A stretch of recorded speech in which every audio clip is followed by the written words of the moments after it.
सलाम एवरीवन, मैं मोटिवेशनल सिद्रा हूँ और आज के वीडियो में मैं आपसे डिस्कस करने जा रही हूँ एक ऐसी बात जिसके बारे में बहुत साल से मैंने इरादा तो किया था लेकिन कभी डिस्कस नहीं किया किसी से। हालांकि मैंने अपने कंटेंट रजिस्टर्स भरे पड़े हैं इसकी प्लानिंग में, इसकी सोच विचार में।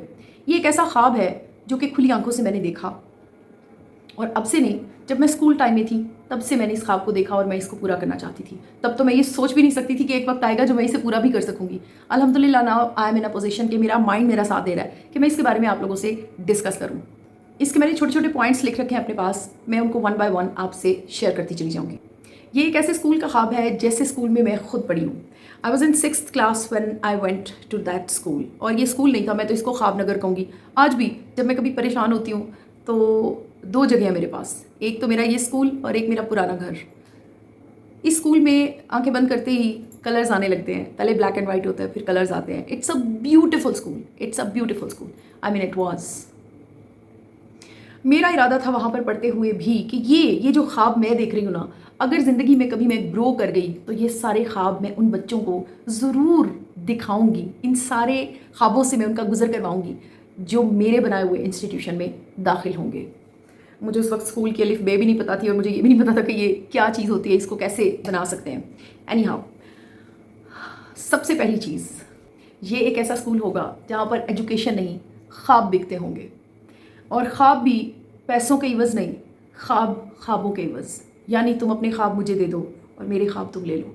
मतलब यहाँ पर आप ऐसे ही वो सारी बातें कर सकेंगे, सारी प्रैक्टिसेस कर सकेंगे जिन्हें आप ख्वाबों से रिलेट कर सकते हैं, यानी जो आम जिंदगी में, आम दुनिया में होती आपको नज़र ही नहीं आती। ये एक ऐसा स्कूल होगा जहाँ पर हर शख्स अपने बच्चे को भेजना चाहेगा। वो खुली आंखों से ख्वाब देखेगा कि काश मेरा बच्चा भी इन ख्वाबों का व्यापारी बने। वो सिर्फ प्रोमो देखकर ही तड़पने लगेगा कि काश इस जगह तक मेरे बच्चे की रसाई हो। ये नहीं कि उसका कोई बहुत खूबसूरत इंफ्रास्ट्रक्चर होगा या वो कोई बड़ी कोई, no, it would be just a simple institution. लेकिन वहाँ पर होने वाली एक्टिविटीज़, वहाँ पर होने वाले काम बिल्कुल आम स्कूल से, आम जगहों से हटके होंगे।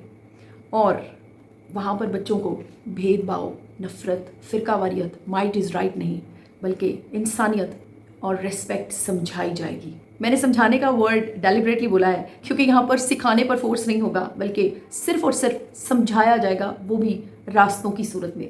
रास्ते वाजे कर दिए जाएंगे और बाकी बच्चों की तरबियत पर छोड़ दिया जाएगा। अगर तरबियत स्ट्रांग है तो बच्चा अच्छा रास्ता चूज़ करेगा। यकीन करें, जितनी नेगेटिविटी हम अपने पावर में होने वाले लोगों से देखते हैं ना, इसलिए हम गलत रास्तों पर निकल जाते हैं।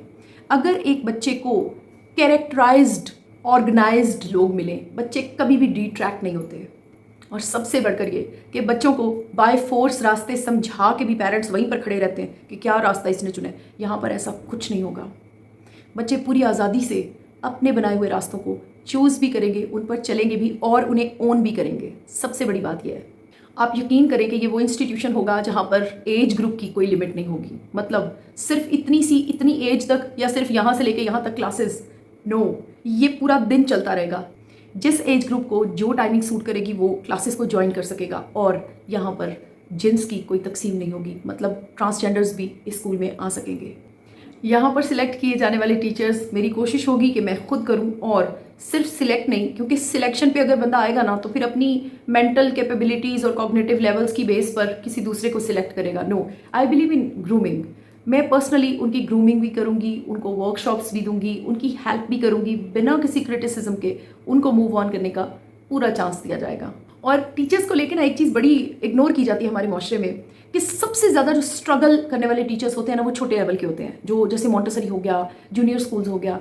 यकीन करें, उनको ना ऐसे जैसे आयाज़ नहीं होती, इस तरह इस बेस पे रखा जाता है। मैट्रिक पास लड़की को भी आप रखते हैं, हालांकि सबसे ज़्यादा तवज्जो उन बच्चों पर होनी चाहिए। सबसे ज़्यादा एजुकेटेड, डेक्सटेरस, हाईली पेड स्टाफ वहाँ पर होना चाहिए। तो इन सब चीज़ों का भी यकीनन मैं ख़ास तौर पर ख्याल रखूँगी क्योंकि मेरी ये बड़ी दुखती रग है। और एक और भी ऐसी बात, जैसे कि अब से कई साल पहले अगर किसी को ये कहा जाता कि तुम सोच सकते हो कि लोहे का एक बड़ा ढेर ऊपर हवा में उड़ सकता है, तो वो शख्स शायद थप्पड़ मार देता कि ऐसा कभी नहीं हो सकता। आज हवाई जहाज़ सामने उड़ रहे हैं, हमें नज़र आ रहे हैं। बिल्कुल इसी तरह से ये स्कूल हर उस जगह पर ऑनर किया जाएगा जहाँ पर हम चाहेंगे। मतलब इसको इंटरनेट की एक्सेस हासिल होगी एंड फॉर फ्री हम खुद उसके एक्सपेंडिचर्स को बेयर करेंगे। और ये एक ऐसा इंस्टीट्यूशन होगा जहाँ पर बुकिश या फॉर्मल या फिर ट्रेडिशनल एजुकेशन के बजाय क्रिएटिविटी को प्रायोरिटी दी जाएगी, क्योंकि क्रिएटिविटी में रियल मेंटल हेल्थ छुपी हुई है हर सीखने वाले की।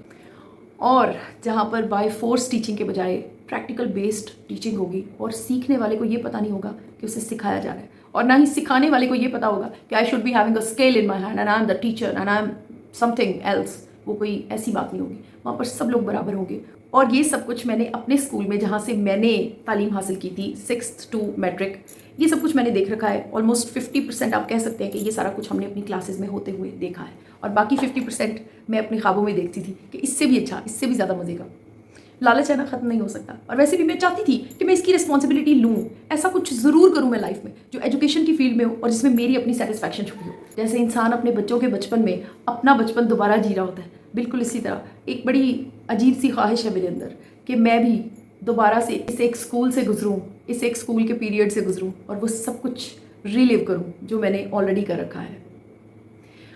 आप लोगों को अगर मेरा आइडिया अच्छा लगे तो आप लोग मुझे राय दें, मुझे सजेस्ट करें इसमें और क्या क्या इम्प्रूव किया जा सकता है। और एक चीज़ मैं क्लियर करूं, I am not announcing this for funding, या मुझे किसी की कोई फंडिंग की ज़रूरत है। No, I definitely will do my work with my own accord, with my own affordabilities when I grow on YouTube. मैंने इस प्लेटफॉर्म को जब चुना था, मैं बार बार एक बात करती हूँ कि तब मेरे हालात कुछ और थे और अब मेरे हालात कुछ और हैं। हाँ, अगर ये ख्वाब देखने वाली आंखें इतनी ज़्यादा हो गई कि हम लोगों को एक टीम बनना पड़ा, तो definitely I will include all those people in my team. But मेरा इस स्कूल को बनाने का कतअन ये मकसद नहीं है कि मुझे लोगों से पैसे इकट्ठे करने हैं, या मैं इसलिए अपना ये वीडियो ऑन एयर कर रही हूँ कि मुझे आपकी फंडिंग की ज़रूरत है। ऐसा कुछ भी नहीं है, फ़िलहाल तो ऐसा कुछ भी नहीं है, क्योंकि एक परफॉर्मा है जो मैंने अपने ब्रेन में तैयार किया है। When ever I start earning, I know I can do it, इंशाल्लाह। आपने अपने कीमती वक्त में से मुझे वक्त दिया, थैंक यू सो मच।